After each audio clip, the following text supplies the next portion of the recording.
சினிமாவில் துணிச்சலாக நடிப்பவர்கள் அரசியலில் துணிச்சலாக செயல்பட மாட்டார்கள் என்ற சொல்லை உடைத்து காட்டியவர் கேப்டன் விஜயகாந்த். தமிழக அரசியலில் துணிச்சல் மிகுந்த அரசியல் கட்சி தலைவராக கேப்டன் விஜயகாந்த் அவர்கள் உருவெடுத்தார்.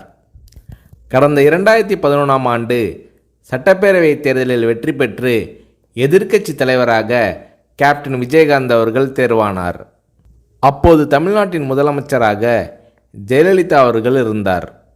இந்த நிலையில் சட்டசபை கூட்டத்தொடரில் பால் மற்றும் மின்சார கட்டண உயர்வு குறித்து தேமுதிக சட்டமன்ற உறுப்பினர்கள் கேள்வி எழுப்பினார்கள். அப்போது அதிமுக தேமுதிக எம்எல்ஏக்கள் இடையே கடும் வாக்குவாதம் ஏற்பட்டது.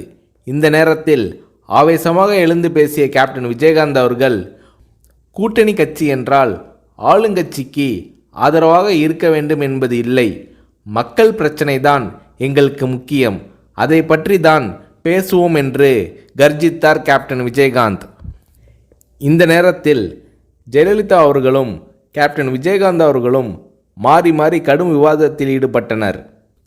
இது அன்றைய காலகட்டத்தில் பெரும் பரபரப்பாக பேசப்பட்டது.